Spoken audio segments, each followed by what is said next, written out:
Welcome to another edition of CloseMode, the Enterprise Sales Show. I am Brian Dietmeyer, CEO of Close Strong, and today I'm really lucky to be here with Dave Howe, who leads the Sales Rocket. And so, Dave, welcome to the show. Thank you so much, Brian. Pleasure to be here. So we had a discussion, and one of the things that you were doing, I'm finding more practitioners are doing, is you were building custom methodology.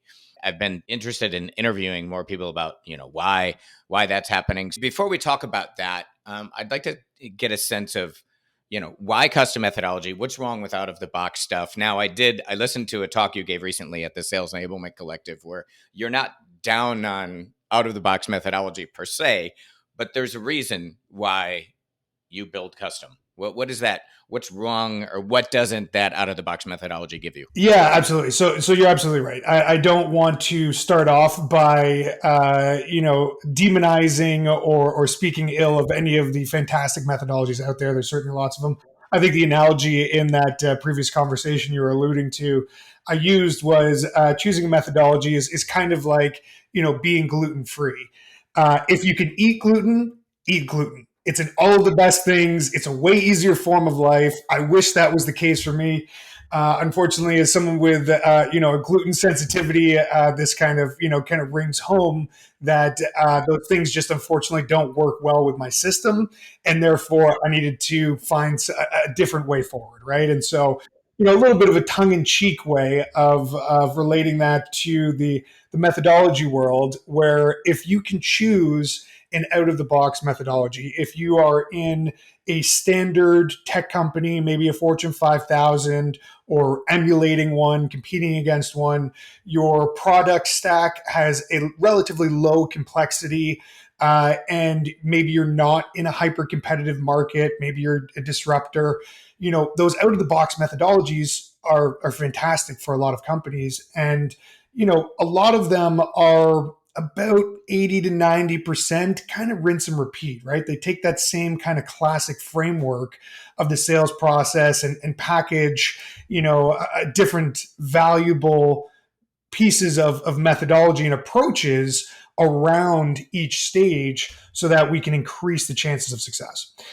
So to kind of circle back to your original question, why choose to build a custom methodology, which admittedly is a much more painstaking process?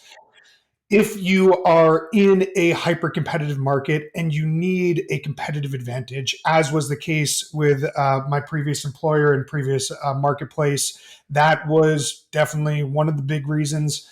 Also because we were in a highly transactional business, and we didn't have the benefit of the same outreach strategy as a lot of Fortune 5000, right? Heavily reliant on email and some cold calling in there.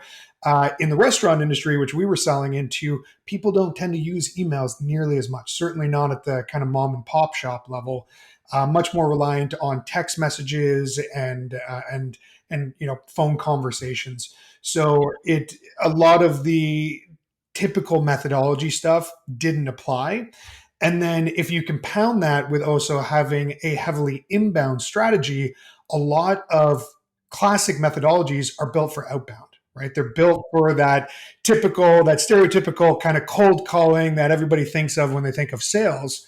And methodologies support and enhance your ability to do that. And of course, if you are a very inbound focused business and you have the benefit of a sophisticated demand generation model, a lot of methodologies simply just don't tailor to that very well. And so those were just a few of the reasons why we had in the past decided to go with a custom build instead of out of the box solutions. And I wonder, having built some methodology myself over the years, what are the elements? And we're going to get to sort of the steps in building it, but let's start with the elements. Like if you were to chunk it out, what are the big boxes we have to fill up in order to build our own methodology? Yeah, we decided to bring the sales process together with our industry and our product. And so those were, if speaking in broad 30,000 foot view, that's really what the benefit of a custom methodology was.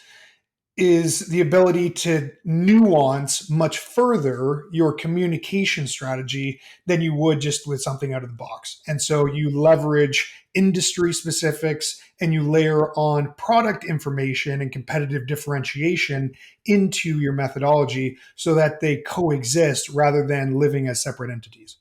Yeah, it's interesting too. You just made me think of something like the number of places I've gone where they have their sales process and entry and exit gates and then they have a sales methodology they use and there's been a couple projects I've been involved in where we're kind of trying to map this methodology to the sales stages because the reps are because the sales process is what I need to do but not how, and the methodology is how, and yeah, it just became clear to me that like boom, bringing those two things together makes all the sense in the world. So what and the how, right? Absolutely. Now, I will say, with the additional level of complexity and being specific to your organization and your industry, most importantly, your product, you also do create additional difficulties at the same time, because as soon as you layer on product, if you have a product which is changing and or growing quite rapidly, of course, you then create the issue of version control and keeping everything up to date. Right. And so that was certainly a challenge in my past life, where we had to regularly collaborate with product marketing to on a cyclical basis update our methodology because it had so much detailed product information in it. And so it's kind of that pro and con, right? The double-edged sword, if you will. Yeah, it's interesting.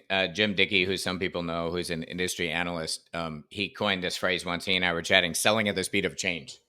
That, that exactly what you just said. So things have to remain nimble. I wonder, to me, one of the simplest ways I've heard a sales enablement practitioner talk about custom methodology is I was in the negotiation training business for years. And she said, well, think about it this way. You were teaching people how to negotiate. It was customized a little bit to them.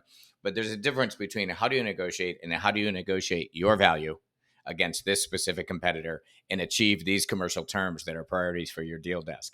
Like that to me is like you're going right to context. And so many trainings, like I said, they're lightly customized, but then somebody's got to really put them in context after the fact. Does that sound accurate to you? Yeah, absolutely. And that certainly had been the case prior to going through the process of creating a custom methodology. Was, we everything sounded great on paper, right? In theory, but then as soon as you actually took some of that boilerplated methodology out into the real world and had real conversations in competitive deals, a lot of it just started to fall off the tracks, right? It was just, and you'd get reps and managers in meetings who would say like, yes, this all sounds great, but then ultimately they'd be detractors behind the scenes for good reason. When they're having real world conversations, the methodology just simply wasn't supporting them, and then it was just a path of less resistance to be able to revert back to price-based selling with heavy discounts, feature selling instead of value selling, which is what we were really trying to promote. Yep. Totally agree. Well said. I really agree. So what are sort of imagine there's a bunch of prep and then you have to like build the thing out a little bit, then you have to test it a little bit. Walk me through your high level steps of building out your own methodology. Yeah, I think, I always like using the framework people, process, and technology, PPT, to help understand all of the areas that you need to align your methodology with in order to succeed. And anyone who's familiar with the framework, the idea is that every piece of the triangle is exactly as important as the other, right? If you have fantastic people who are engaged with your methodology, but it's not aligned with your sales process or supported by your technology, the whole thing falls apart. Right. And vice versa, of course, is the case. If you align it really well with your process, but you don't go through the journey of actually interviewing people and making sure that they're bought into the methodology and that they know how to use it through the technology, again, everything falls apart, right? And so that's what I've done in the past, is look at building a custom methodology and how to align it to each part of that trifecta: the people, process, and technology. It's also interesting to me that, and I could be wrong. I have to, but I'm pretty in touch with what's happening in the market. But a lot of this is coming from practitioners versus the providers of methodology. Like this shift of moving more to in context and more customized. And it appears to me that one of the reasons for whatever it's been 30 years people have been doing these methodology rollouts is you can do that at scale, right? And which is really in the best interest of the provider of that methodology to say, okay, I can roll this out to 8,000 reps in 20 countries, but you give up some stuff for that. So it's just kind of interesting. Unless you've seen something, I haven't seen the providers of methodologies making this shift to offering this option. I still feel like we're still rolling out methodologies globally. I completely agree, and I think we're seeing an ongoing shift towards hyper personalization, right? And that's not just in sales, that's not just in business. I think that's in many different facets of life. But methodology is just one more example of it, where again, as I mentioned previously, things sound great in theory, but as soon as you get them into the marketplace, if you're trying to leverage a word for word talk track in many cases instead of a framework which allows some conversation and some back and forth to happen within it, you end up just sounding really robotic, and people aren't going to connect with you and therefore your ideas if you're just coming off as really boilerplated, right? And so the I think the secret sauce is creating a methodology framework that allows for people's personalities to still shine through and allows them to set themselves up for success and know where to take the conversation next without being incredibly regimented or stringent to the point where they're just kind of not coming across with authenticity. Having done some research on like the origins of a lot of the classic methodologies, I mean, some of them are 40 years old, right? And and I actually don't mean that as a dig, but it's more like at that time when these methodologies were built, technology wasn't where it's at. AI is not where it's at, right? So I heard someone once referred to these as just in case. So I've got 1,000 salespeople. I'm going to roll out these 2-day events all over the place, and everyone's going to get it kind of at the same time as it rolls out. That technology now is that there's this movement that I'm seeing toward just in time revenue enablement that's like where people have the ability. You don't have to go in groups of 20 for 2 days all over the world. That we have technology now that'll allow us this hyper customized solution when we need it. Are you seeing some of that? Yeah, absolutely, and I think that's the technology piece of the trifecta that I previously mentioned.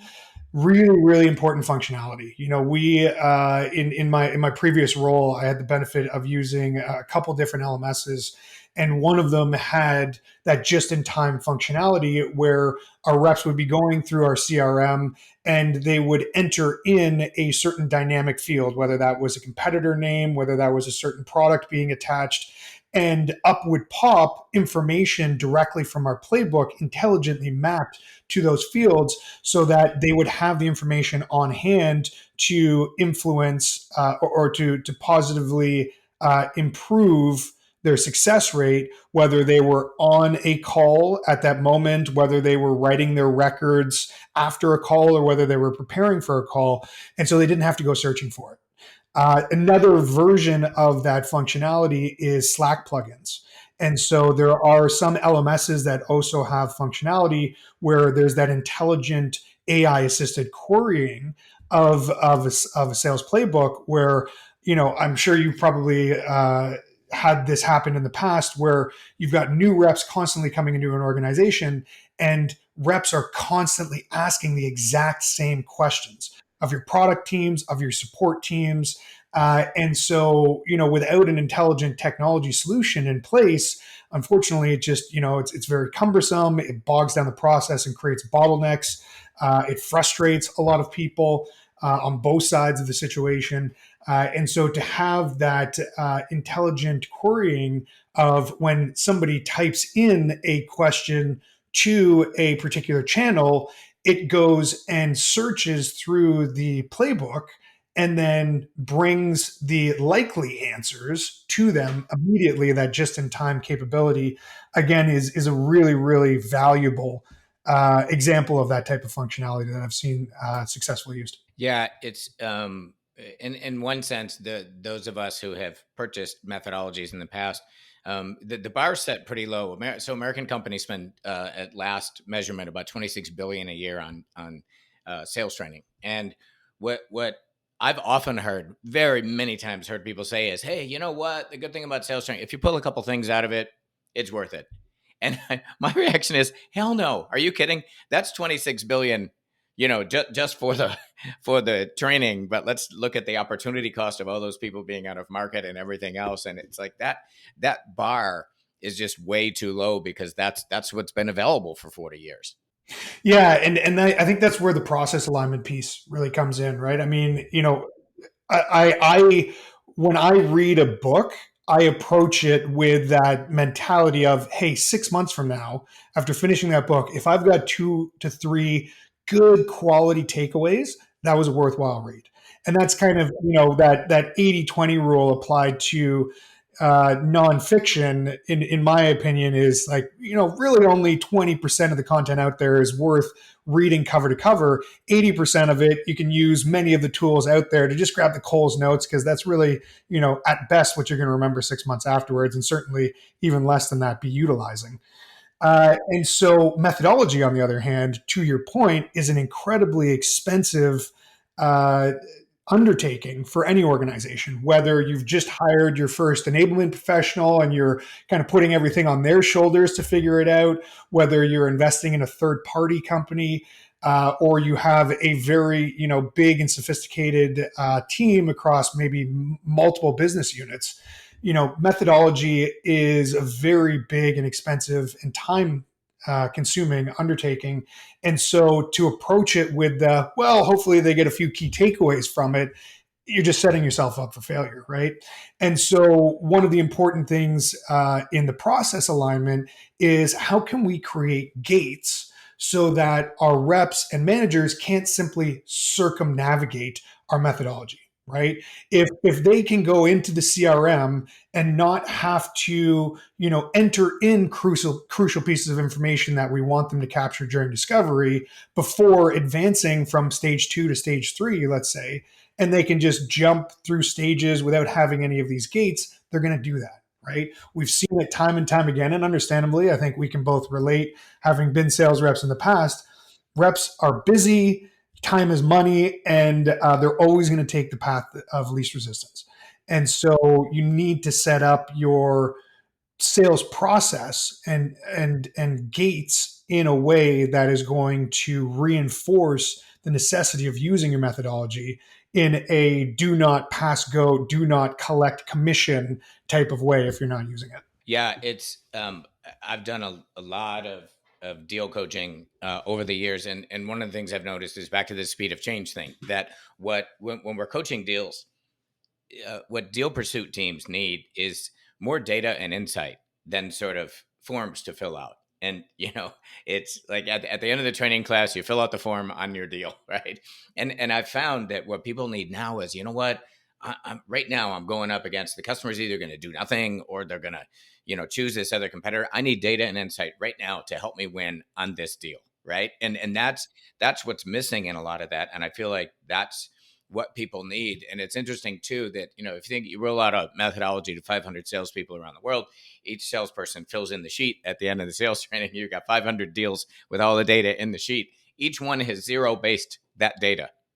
And I feel like the real value is if you could, accumulate all the answers that went into 500 of those sheets. That's right. And here's the best practice, right? Here's the best practice on our competitive stuff, whatever. Here are the needs of the different buyers that we impact. That's more helpful than filling in a form. I would completely agree, and the better that you can leverage AI, in its many different forms, to enhance that process, to remove the legwork from the better, right? I think that's a really, an incredible, just ever evolving tool set that the enablers of today are going to benefit of versus the OG enablers who started 10 plus years ago and had to build a lot of this stuff from scratch. What's the lift involved in terms of sort of like manpower and maybe time, time to build until you have something that's functioning to you're rolling out? What's your experience with that? Yeah, I mean, it's difficult to say at a level of application to any organization because, of course, every organization is different, right? Based on some of the levels of complexity that I mentioned before, how complex is your product set? How large is your organization? How many units do you have? How many different countries and time zones are you selling into, right? I mean, a lot of these things should be taken into account. And so to kind of just give, the broad strokes, if you will, it's kind of almost a little bit of a circle was the way that I've approached it in the past. Of you want to start at the top, of course, getting buy-in for the project because you don't want to go through months of creating a custom methodology or doing any sales enablement work if it's all just going to be a waste of time. So starting at the top, but then of course you want to continue down the levels. A lot of unsuccessful sales enablement products or projects, I think, fail or die on the vine because you get organizational buy-in from the top and you think, okay, I'm good. I got the green light and I'm just going to roll with it. And then everybody's naturally going to fall in line. And of course, that doesn't happen, right? You've got a lot of managers in the middle who used to be sales reps and have potentially come up selling a different way. And so, what's their belief? Do they believe they were successful doing it the old way, and so therefore they don't need to adopt and reinforce the new way with their reps? And then likewise, with the reps, right? You've got the experienced reps and the new reps learning from the experienced reps, and so all of them, the more that each of them feels like they have contributed to the overall vision that you're building towards, the better chances of success and adoption at the end. And so It's man, that I'm sorry, that's such a great point because that's sort of one of the things that I yell from the rooftops about is this $26 billion spend. There's a lot of there's some organizations, I know a couple providers of this stuff that are very good. They won't take a contract if it's just a series of training classes. Like they're going to pull through. But most organizations, there's this kind of black hole that happens after the training events. And I love this idea that starting to think about adoption of this thing while you're designing it. Because, yeah, it's a much higher probability of use if the stakeholders contributed. yeah, and that's it. And so to your point, two major factors in successful adoption is one, of course, figuring out the framework of how you're going to on the fly measure adoption and course correct adoption before launch. So maybe you're leveraging some of your revenue intelligence tools or others to be able to measure talk track adoption as a leading indicator, as a lagging indicator, looking at things like win rate, attach rate, so on and so forth. And then similarly, the coaching, right?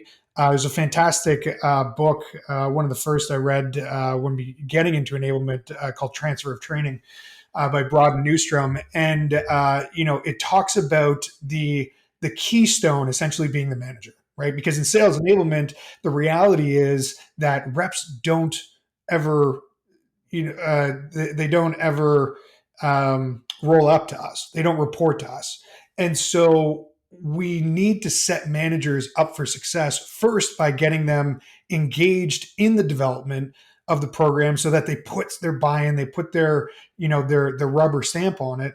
And then two, we need to set up a reinforcement framework because you can bet that if your managers just leave, a training or a methodology rollout and they're not prepared with at least a handful of questions to ask their reps in their weekly one-on-one meetings about how is the methodology going, where have you been seeing success, where have you been finding some hangups, how can we work through that together? If that's not happening at a one-on-one organic level on a weekly basis and the reinforcement mechanisms aren't there, again, it just simply dies on the vine and people forget about it and they go back to the status quo. right? Which is probably the most common outcome of a methodology rollout. Like what you're doing is in line with what we learned. We went out and did a pretty big research project on trying to find companies who had deeply embedded methodology into the DNA of the organization, right? And there was few, and we studied the hell out of those, right? We surveyed reps, we surveyed the leaders, we did focus groups, and it's interesting because the so we found three things that drove adoption for these companies that did it really well. The first thing surprised me, but it's in line with what you're talking about. It was that the methodology was seen as a way to execute a company's strategy.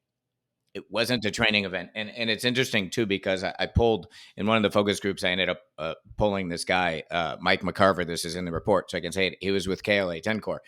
And I traveled around the world with this guy, and I saw Miller Heiman blue sheets on everyone's desk all over the world. And I pulled Mike aside and I said, "How the heck did you do that?" And he said, "Look, we were growing, and we were a national company, and then we started going global, and our customers started buying globally from us, and we were still selling nationally." So someone buying in Germany would go over to France and source because the French account manager was like giving up better pricing. And the moral of that story is, his point was, the CEO said to him, "Mike, you got to fix this.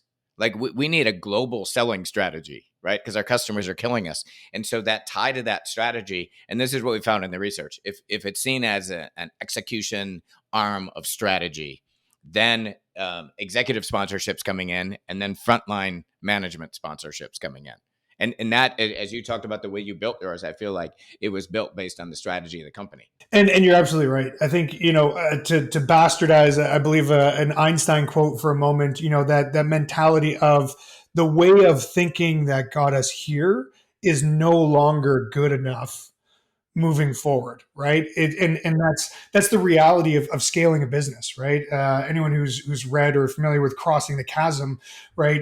A lot of businesses go through that pivotal growth stage, trying to scale from 2 to 10 million ARR, where the early adopters of their business think and act very differently than the mainstream does, and they try and employ the exact same tactics and strategy that was very successful in the early stages of the business when trying to scale into the maturity of their business. And of course, they learn very quickly the hard way that it doesn't work. And so, to your point, if methodology is presented as, "Look, guys, big round of applause for everyone and their hard work in what you've done to this point and getting us here," our rolling out of a new methodology is by no means a way of saying that what we did in the past was wrong or inadequate. It was just right for that time of our business and our marketplace. We are now scaling to a new level of maturity, a new level of market adoption, and we need to adopt a more sophisticated strategy in order to be successful in doing that. And so, whatever exactly that looks like based on the company and their industry, I think you're absolutely right. When you align the methodology and its rollout to ushering the company into the next stages of its growth, you're going to get a lot more buy-in, top down. That very notion of sort of training events is and should be challenged at this point. Because what we really need is on demand 24/7, right? That rather than just, hey, let's roll it out, let's do the 2 days and then hope it sticks. And it's on demand enablement, but it's also tied to the strategy, and that strategy is going to be changing, right? Your value, your competitors' value, customer needs are all shifting. So I feel like that is the new definition of training, and technology, thankfully, is enabling all that. Absolutely.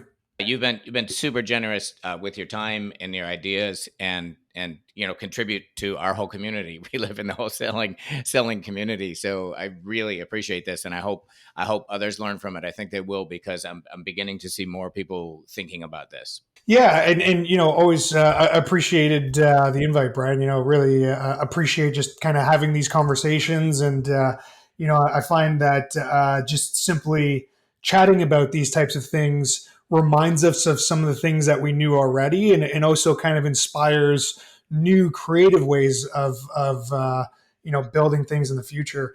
One thing I will say to any of your listeners out there who are on this journey of deciding what to do with their methodology, whether they're going to go with one of the big reputable third-party businesses, whether they're going to go down the journey of building it themselves, is make sure to evaluate it from a user's perspective, i.e., your reps and your managers, and make sure that the program is built in a diverse and gamified way where it's not going to be a chore to learn and adopt, but it's going to be easy, or not necessarily easy, but enjoyable, right? With multimedia rich content. So the classic, you mentioned it before, sales training model was, let's paratroop in one or two trainers for 2 or 3 days and hope that everything sticks, and then we're out and we've got no reinforcement mechanism, right? That's what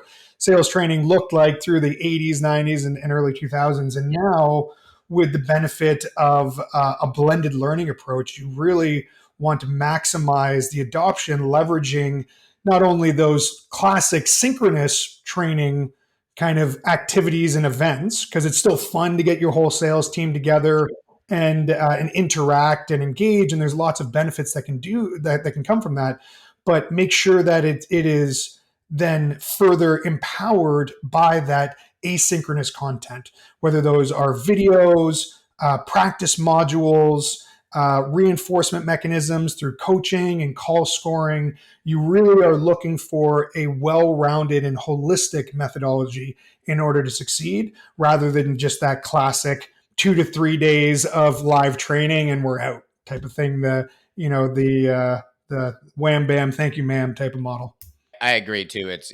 Having these conversations among lots of professionals in the enterprise selling community. In one sense, we're challenging status quo, and as you said too, that's where some of the innovation comes in. Because I appreciate today you even reminded me of some things that I forgot. It's like, wow, I need to emphasize that more. So, yeah, again, thank you very much, and I look forward to maybe we'll do this again. Absolutely, pleasure, Brian. Great chatting with you.